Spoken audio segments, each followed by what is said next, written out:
Hola mi gente del programa Escándalo. Esta era una entrevista anhelada por Maciel Peña y todo el equipo, porque teníamos en agenda invitar a Monseñor Jesús Castro Marte a este compartir, que es un diálogo.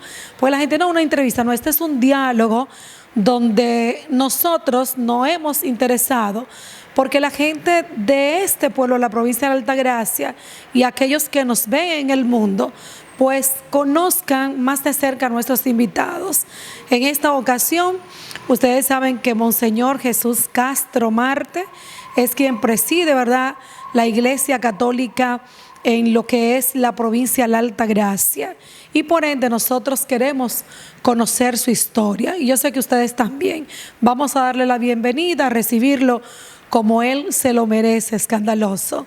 Sea bienvenido. Te agradezco de corazón tu presencia entre nosotros. Es un motivo para mí de mucha alegría. Recuerdo la primera entrevista que fue en el centro penitencial hace aproximadamente 2 años.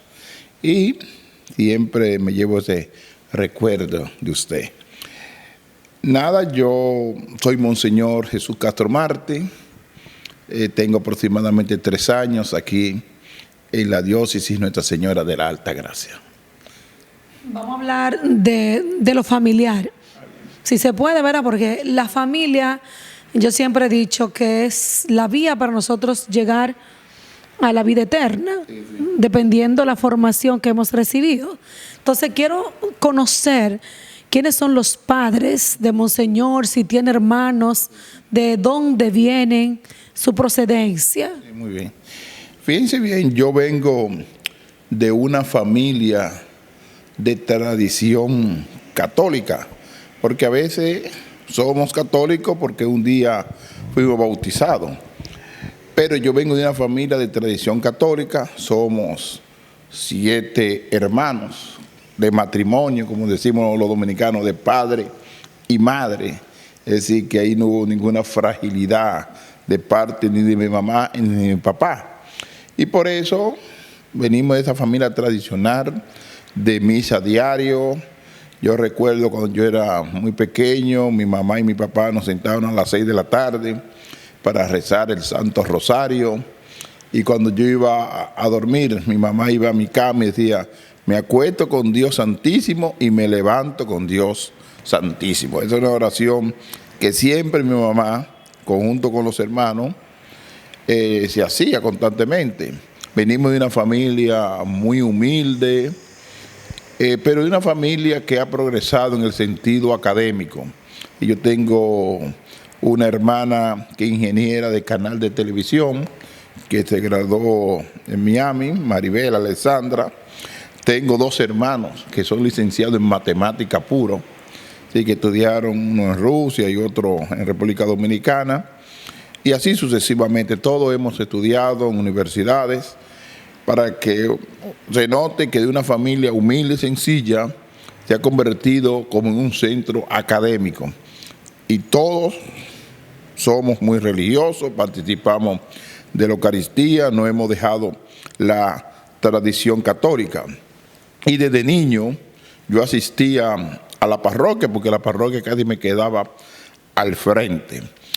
¿Y cómo comenzó mi proceso vocacional? Yo aproximadamente a los 10 años ya era monaguillo en la iglesia de San Antonio de Padua de Guerra, mi poblado que queda en Santo Domingo Este, es un poblado que ya es municipio de Santo Domingo Este, y ahí me crié, me desarrollé, y a los 10 años le digo al padre Fernando Lora García, que era mi párroco, un padre español que deseaba entrar al seminario para ser sacerdote.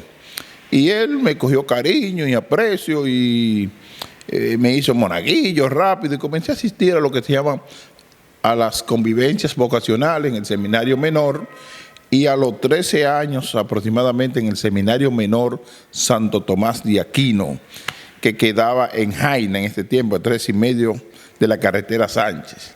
Y ahí duré 3 años en el seminario menor, estudié estos 3 años en el Colegio Quisqueya, por eso yo soy sanchino, es decir, que estudié con las hermanas sanchinas y muy agradecido de su educación.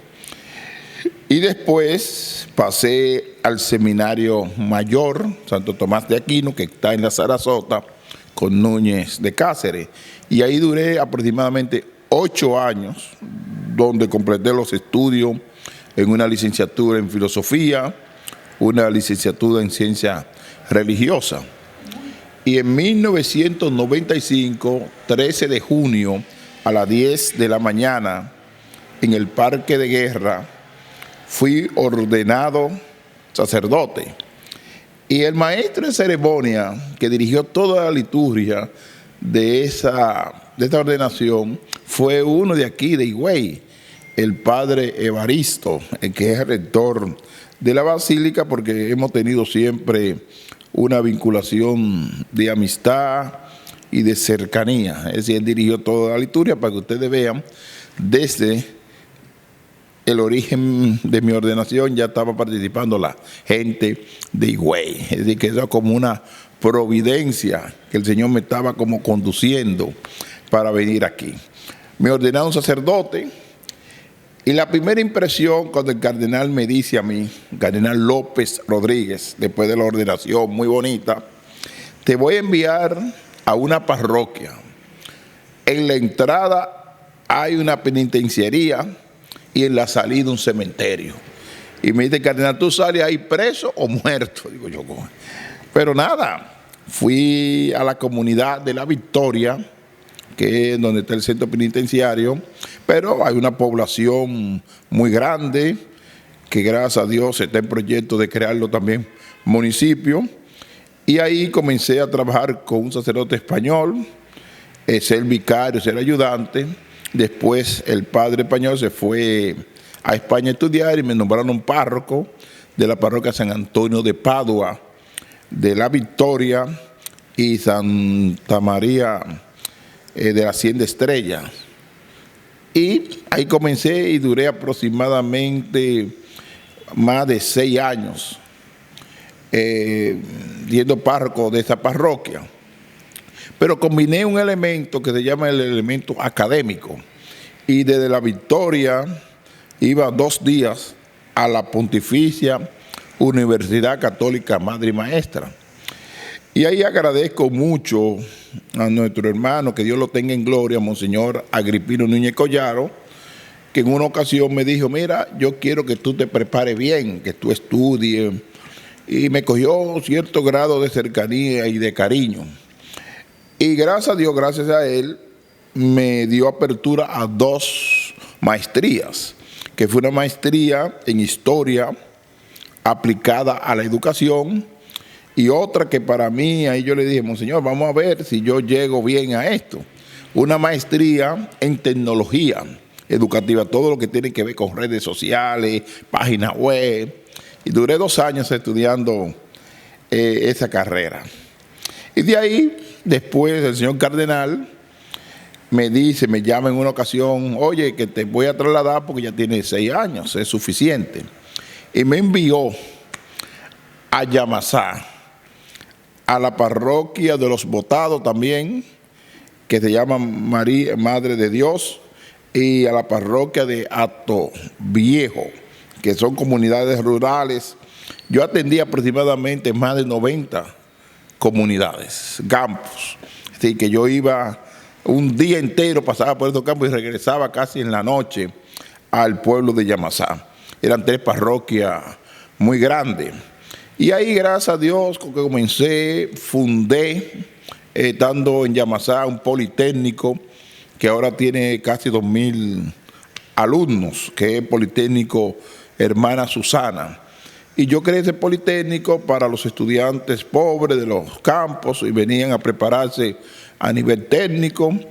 Y gracias a Dios que el politécnico está funcionando, un modelo de educación en Yamasá. Y ahí también a través de proyectos sociales que era presidente de CESOPA, Centro de Pastoral Social de la provincia de Monteplata, construimos aproximadamente más de 40 escuelas en los campos rurales a través de un proyecto de la Embajada Norteamericana que me aprobó, y gracias a Dios que fue algo maravilloso llevarle educación y escuela a través de proyectos a niños y niñas que vivían en las montañas, ya encima de las montañas, y ellos tenían escuela con dignidad, y Censo Padre daba seguimiento con los profesores nombrados de educación, y esas escuelas se mantenían muy limpias y con una buena formación. Ahí aproximadamente duré 6 años. Después el señor cardenal decide enviarme a Roma, estudiar bioética, y duré 2 años en Roma. Terminé, regresé a la República Dominicana y me nombró en una parroquia que queda en la periferia de José Contreras, llamada San Ignacio de Loyola. Y comencé inmediatamente a dar clase en la Universidad Pontificia y me hice profesor tiempo completo. Pero de repente estoy muy contento en esta parroquia de San Ignacio de Loyola, vivía entre la gente, alquilado, vivía en una casita sencilla de una habitación, una cocinita, y en el barrio, compartía con la gente. Es decir, que en el barrio vivía yo, en una casa de madera y de zinc. Así que gracias a Dios, y que después el señor cardenal me dice, mira, tienes que volver otra vez a Yamasá porque la gente te están pidiendo, hay unos proyectos que hay que hacer. Me enviaron a Yamasá de nuevo y ahí duré aproximadamente 5 años, es decir, sumando 6 y 5, son 11 años. Después el cardenal me dice, mira, tienes que regresar de nuevo a la capital. Digo, ay, qué cosa, tanto trabajo. Y voy a la parroquia de clase muy, muy alta, en Bellavista. Y ahí encuentro una iglesia totalmente comenzada, avanzada en el sentido que no estaba empañetada, le faltaba casi la totalidad. Y el otro sacerdote había construido bastante, pero faltaba lo esencial, que era la terminación, que eso se iba mucho dinero. Y cuando yo hago el presupuesto de cuánto se van 30 millones de pesos en aquel tiempo. Y yo me puse la mano por mi cabeza, digo, ay Señor, ¿qué yo voy a hacer aquí? Pero miren cómo es la circunstancia de la vida. Había caído un aguacero para celebrar la misa era a las 8. Y yo me levanto, alquilé una casa en el sector de Bellavista, una casa humilde, muy sencilla, en el sector de los pobres, porque no tenía económicamente para pagar la parroquia, no tenía para pagar una casa de calidad. Y yo me escondí en el barrio pobre y la clase alta estaba en Bellavista. Yo iba a la clase alta, también estaba en la parroquia de aquel lado, de llama La Visitación, y estaba compartiendo mi fe. Y en una ocasión, en la parroquia de Bellavista, San Juan Bautista, que es la parroquia de clase alta, cayó un aguacero y estoy con un suape, yo mismo sapeando el piso, echando agua en fuente para limpiar, para que a las 8 esté. Y hay un señor inglés y ve que yo estoy ayudando. Y él se pone a ayudarme también a limpiar. Bien, me dice, oye, tú un sacerdote. Así, pues no es que yo me lo merezco, muy humilde, muy sencillo. Nunca había visto un sacerdote agarrando cubeta de agua y limpiando pisos. Digo, bueno, eso es lo que hay. Y usted no tiene nadie que le ayude. No, que la gente de este sector se levantan un poquito tarde porque tienen mucho trabajo. Lo justifiqué por ahí. Bien, el señor se fue, cogió el boletín parroquial y después estoy dando clases en la universidad, llega el contable de la parroquia y me dice, hay algo extraño en la cuenta. Digo, ¿cómo que algo extraño? Me dice, hay un depósito de 32,000, se pasó por 2 millones para construir la iglesia. Digo, yo quedé sorprendido. Y yo, ¿cómo? Y averiguo, voy al banco, digo, mire, esto es una donación para usted, para la parroquia. Y nada, es una donación, es decir, que no hay nada de lavado, sino todo está limpio. Voy al cardenal y se comienza la obra. Y terminé la obra, terminé la casa parroquial y todo. Y ahí viví, gracias a Dios, durante 4 años con un gran santo que fue Monseñor Flores Santana, y aprendí mucho de él. Y después el señor cardenal, después que ya haya terminado todo, la parroquia y todo con aire acondicionado, porque es una clase media alta, y el cardenal me dice, me llama, mira, te queremos para el seminario pontificio para que sea vicerrector académico. Yo siempre he sido obediente al obispo, digo, no hay problema, y fui al seminario, y en el seminario duré 2 años. Y daba clases en la Universidad Pontificia como profesor de filosofía, de historia y de varias materias de humanidades. Después de 2 años me llama de nuevo el cardenal. Digo, mira, te quiero que tú seas rector de la Universidad Católica Santo Domingo. Digo, ¿cómo, rector? Pero yo de asuntos así de administración, gestión, universitaria, no sé nada. Y me inscribí y conseguí una beca en Alcalá de Henares, en la Universidad de Alcalá de Henares, en España, virtual y presencial. Tenía que ir en cada semestre a Alcalá de Henares, y así comencé a estudiar la administración universitaria durante 2 años. Y me hice un magíster en gestión de administración de universidades. Y ya aprendí todo el manejo de las universidades. Y ahí duré en la Universidad Católica Santo Domingo aproximadamente 9 años como rector de esa universidad. Hay muchos profesionales, muchos jóvenes. Y ahí fue una experiencia muy rica porque yo desmonté el concepto que había del rector, que era el rector del escritorio, como que nadie le podía tocar, sino yo andaba por los pasillos, caminaba por la avenida de la universidad, iba a la biblioteca, conversaba con los estudiantes. Había problemas con los estudiantes que se los resolvía en los pasillos. Sí, que cambié el modelo más cercano, que el que escucha a los estudiantes. Y fue una experiencia muy rica para mí. Y después de un tiempo, el Santo Padre me dice a través de la Nunciatura que yo fui elegido obispo auxiliar de la Arquidiócesis de Santo Domingo. Digo, obispo auxiliar. Y cuando el señor Nuncio me llama y me dice que yo acepto, digo, sí, yo acepto, no hay problema. Y cuando yo voy por el camino en la Bolívar, me paro frente al Colegio de La Salle, de allá de la capital, y me pongo la mano en la cara y digo, ¿esto será un sueño? Digo, no, es real, es real. Digo, no, entonces yo voy a pararme en un colmado que hay aquí a beberme un jugo o una Coca-Cola, a ver si era real. Yo estaba en un sueño. Y fue así, es decir, duré como obispo auxiliar en la arquidiócesis aproximadamente como 3 años.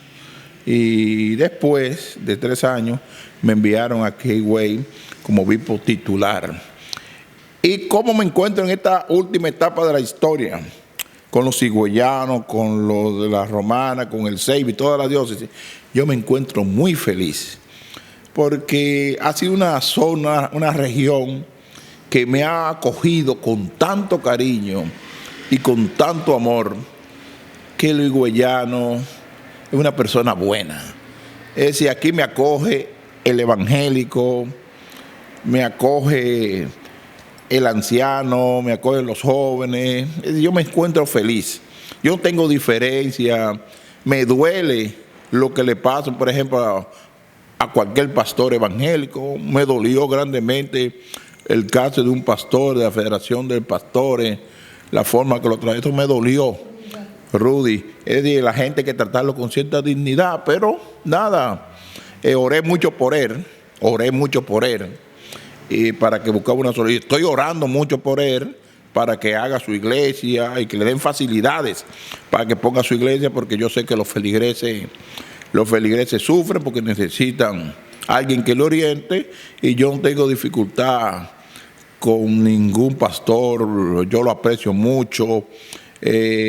Con cualquier persona me reúno de ellos, con Belki, con Baloy, con cualquiera, y lo escucho con atención y rezo por ellos.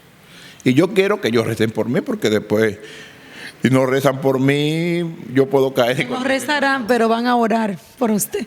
O por lo menos que oren por mí, hagan oración, porque yo hago oración por ellos. Y por eso me he sentido muy feliz, tanto aquí en la Romana, en el Ceibo, con los sacerdotes. Los sacerdotes son la persona más cercana que yo tengo. Y ningún sacerdote ha peleado conmigo, hemos tenido contradicciones, porque el respeto a los demás es clave, respetar al otro y valorar su trabajo. En resumen, aquí en Higüey yo me encuentro como un pez en su agua. Qué bonito, ¿eh? Qué bonito testimonio de historia. Y yo quiero saber, a su llegada a la Altagracia, ¿cuáles fueron las debilidades que usted encontró en la iglesia y qué misión pues está realizando para que sea diferente? Mira, hay una serie de debilidades. Por ejemplo, fortalecer lo más sensible que tenemos, que es la juventud. Si hemos comenzado una gran jornada de fortalecer los grupos juveniles, hemos nombrado a un sacerdote, Carlos Daniel, para que anime, que joven, algunos templos que se habían que restaurar, como San Dionisio, San Francisco de Asís, Juan Pablo II, y hemos construido varias iglesias en los campos. Es decir, que hemos despacio y despacio vamos a ir construyendo poco a poco. Y en la basílica, un gran reto, un trabajo que ha hecho Evaristo, que se lo agradezco porque él es el rector. Yo soy el obispo, pero él es el responsable inmediato de la basílica. Ha hecho un trabajo excelente de acoger a la gente. En la basílica aproximadamente hay más de 200 cámaras de seguridad para los caminantes. Si se forma un robo, le roban una cartera, otro día se formó un robo, bueno, ahí agarramos a la persona inmediatamente. ¿Por qué? Porque yo quiero que la gente camine con seguridad, sin temor en la basílica. Es decir, tenemos 200 cámaras. Hemos creado en la propia basílica un canal de YouTube que las medidas son transmitidas, entrevistas mías son transmitidas. Y a nivel así de la diócesis he comenzado la visita pastoral. Ahora seguirá la parroquia Nuestra Señora de la Mercedes, que después de Semana Santa vamos a comenzar la visita pastoral a esa parroquia de la Mercedes, y así vamos a ir caminando. La próxima será Santana y la Enea, que vamos a visitar pastoralmente, y así vamos a ir caminando por todas las diócesis. Yo me encuentro muy feliz, muy realizado como obispo, porque una de las características del higüeyano es que son sinceros y quieren a la persona. Hay casos que la gente gusta divertirse, bailar, sonido, que es parte de la cultura. Lo único que yo le pido, que sean prudentes, que sean medidos, que no molesten al vecino que está al lado, porque un ruido constante puede producir alguna enfermedad. Pero es un pueblo alegre, un pueblo religioso, y las personas que viven aquí son muy queridas y muy amadas. Yo no he encontrado rechazo de ningún ser humano, el blanco, el negro, del color, de toda la nacionalidad. Yo me siento acogido y amado. Hay un tema que quizás no se le quiera tocar a un obispo o al mismo Papa, pero sé que es el tema que ha sonado mundialmente de si se pudiese eliminar el celibato en la Iglesia Católica. ¿Cuál sería su opinión en torno a este tema? Mira, mi opinión es la opinión de la Iglesia. Ustedes saben que los sacerdotes del occidente tenemos una doble vocación. Tenemos la vocación al ministerio sacerdotal, pero tenemos la vocación, el don del celibato. Es decir, no simplemente una ley, sino una vivencia, porque el célibe le puede dedicar tiempo completo por el reino de Dios. Ese es el objetivo y la grandeza del celibato, verlo como un don, como una entrega, como un servicio al pueblo de Dios, porque en algo tenemos que sacrificarlo. Y el mejor sacrificio de un ser humano es vivir totalmente para Dios y entregarse a Dios. No verlo como una ley, como una obligación, sino una opción y un llamado de Dios. Por eso, si en el proceso un candidato al sacerdocio descubre que no tiene el don del celibato, simplemente que se retire y que se dedique a otra cosa. Y por eso yo veo la gran riqueza del celibato por la entrega del reino de Dios. Y por eso estaré de acuerdo siempre. Y eso está puesto en las manos de la iglesia, que sea la iglesia que decida en el futuro cualquier cosa, pero para mí tiene sentido, tiene profundidad y lo veo como un don el celibato. Es decir, que estoy totalmente de acuerdo que la iglesia mantenga el celibato como un don por el reino de Dios. Y ya para finalizar, Escandaloso, vamos a hablar de la programación que tiene la Iglesia Católica en esta Semana Mayor, que es Semana Santa 2023. Gracias a Dios y le agradezco al padre José Eusebio y al padre Evaristo, que han recuperado esas tradiciones antiguas de sacar no el sentido de la imagen, sino la memoria y la identidad del pueblo. Por todos los días, de lunes a miércoles, hay procesión en San Dionisio por todo el pueblo. Es un buen signo porque la gente recuerda su pasado, esa historia de la mentalidad. Y gracias a Dios que se está haciendo. El jueves hay dos grandes celebraciones. El jueves tenemos la misa crismal a las 9:30 de la mañana en la catedral, la Basílica Catedral, donde se reúnen todos los sacerdotes, el pueblo de Dios, para orar por los sacerdotes. El jueves es el día de los sacerdotes. Y por eso, cuando tú tienes una amiga, un amigo, un sacerdote, dale una llamadita, dale un regalo, dale un pañuelo, dale un gesto de cariño, porque ese es el día del sacerdocio. Y después en la tarde tenemos la Cena del Señor, donde el Señor realiza dos sacramentos. El sacramento del orden sacerdotal, ahí nace el sacerdote en esa cena, y el sacramento de la Eucaristía. Por eso todo está centralizado en la Eucaristía, y en el sacerdocio y en el servicio. Ver el sacerdote como un servidor, no como un jefe, no el que tiene poder, sino como un servidor del pueblo de Dios. Después viene el Viernes Santo, que es el único día que no se celebra la Eucaristía. ¿Por qué no se celebra la Santa Misa? Porque Cristo ha muerto y no podemos celebrar la Eucaristía, porque la Eucaristía significa resurrección, significa vida. Todo está centralizado en la cruz, y por eso nosotros hacemos los ritos de la veneración de la Santa Cruz. Recordamos que Cristo murió en la cruz. Eso es como una actualización de nuestra cruz que llevamos, de nuestras limitaciones, de nuestros pecados. Pero la cruz es transitoria, porque eso pasa. Y lo que nosotros culminamos en el gran acontecimiento, que Cristo ha resucitado. Y por eso el sábado en la noche, entre 8, 9 hasta las 12 de la noche, lo ideal es a las 12 de la noche se comience la Santa Misa de la Vigilia Pascual, donde narramos toda la historia de la salvación. Esa misa el sábado en la noche se comienza con el fuego, encender el fuego. Y de ese fuego se enciende el cirio pascual, que es un velón grande, diciendo que Cristo ha vencido la tiniebla, ha vencido el pecado, ha vencido la cruz con la resurrección. Y ese cirio entra al templo diciendo: Cristo ha resucitado.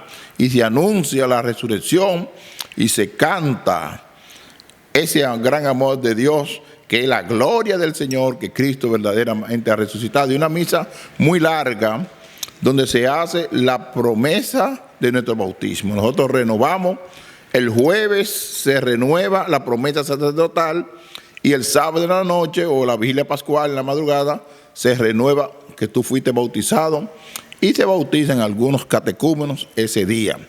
Y después el domingo, la misa de la resurrección normal. Generalmente todas las parroquias celebran el Viernes Santo, el jueves como a las 7 de la noche, el viernes como a las 3, y la vigilia de 7, 8 y 9 de la noche. Todas las parroquias lo organizan. Aquí en la Basílica, el jueves tenemos la misa crismal a las 9:30, la Cena del Señor a las 7, la vigilia pascual a las 9 el sábado, y el viernes a las 3 de la tarde. la veneración de la Santa Cruz. Ahí culminamos el sábado en la noche. El sábado en la noche con la vigilia pascual. Tenemos esa celebración y después termina con el domingo de resurrección, el domingo después de la vigilia pascual. Y ya finalmente, ¿ustedes hacen algún tipo de obras sociales? Sí, generalmente el Jueves Santo, los sacerdotes, cada parroquia trae un gesto solidario de alimento. Hoy mismo tú puedes entrevistar a la encargada del proyecto. Estamos repartiendo miles de fundas de alimentos. Es decir, no lo ha regalado el gobierno, sino ha sido fondo, haciendo contacto. Así que vamos a regalarle a miles de familias su alimento para que tengan alimentación para jueves, viernes y sábado, porque yo sé que la gente no trabaja y la iglesia tiene en cuenta eso.